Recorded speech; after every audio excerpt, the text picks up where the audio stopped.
Bill Gates-funded study to dim sunlight may be needed against horrific climate change.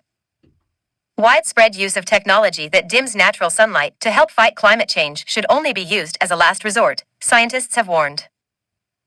Large-scale use of the process, known as solar geoengineering, is a terrifying concept that is only likely to be used in the future if significant regions of the planet become too warm to be habitable, Harvard University professor Frank Kuch told The Times. Despite the concern, Kuch is leading a project to study such technology, which could start later this year.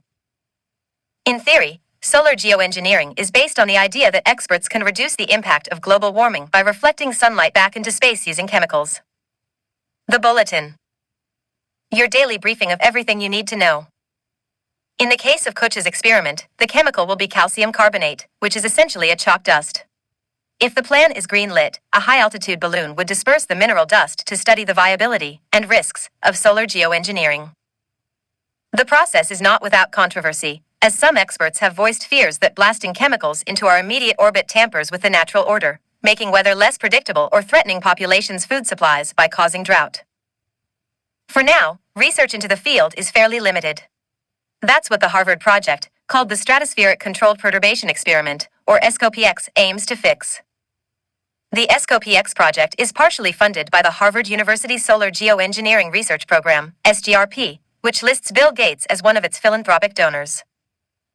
According to Snopes, SCOPX is also financed by the Fund for Innovative Climate and Energy Research, FICER, a fund for research grants co-created by Gates in 2007. Sign up for Newsweek's daily headlines.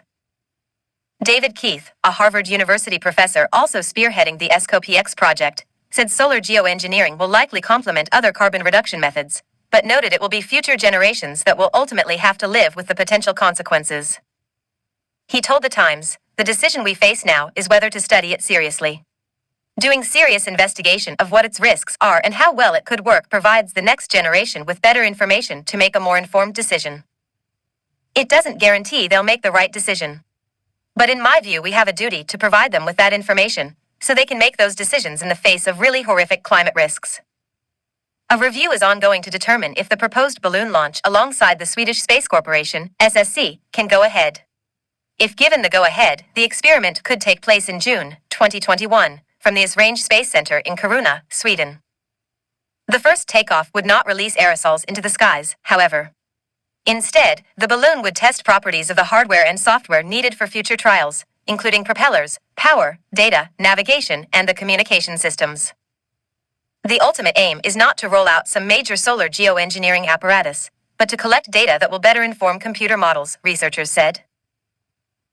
An FAQ published on the SCOPX site says, "This knowledge will improve large-scale models that will in turn improve estimates of the overall efficacy and risks of solar geoengineering." This may seem like an idle distinction, but it matters. We are not, for example, testing whether it's possible to scatter sunlight back to space, because there is no meaningful scientific uncertainty about that question. According to the team, the design for future SCOPX flights required a balloon that can fly a 600 kilograms payload close to an altitude of 12 miles. In the future, a small amount of the dust, between 100 g to 2 kilograms, would be released to study atmospheric changes. The chemical is non-toxic and the amount released will also be small. In fact, it would be less material than spews from airplanes, rockets, or routine balloon launches. Keith wrote in a blog post last December there are no easy answers to climate change and noted that a technology's risks depend on how it's used. He wrote, "The obvious nightmare is that the future possibility of geoengineering slows efforts to stop emissions, but that the technology turns out to be infeasible." Explaining the balancing act, he continued, "People are right to fear over-reliance on techno-fixes. But there's another nightmare, it's that after bringing emissions to zero, we realize in hindsight that early use of geoengineering could have saved millions of lives lost in heat waves and helped preserve some of the natural world." Ultimately, Keith said that more study was needed, writing, "It would be crazy to start deploying solar geoengineering today. It's perhaps equally crazy to keep ignoring it." Newsweek is committed to challenging conventional wisdom and finding connections in the search for common ground.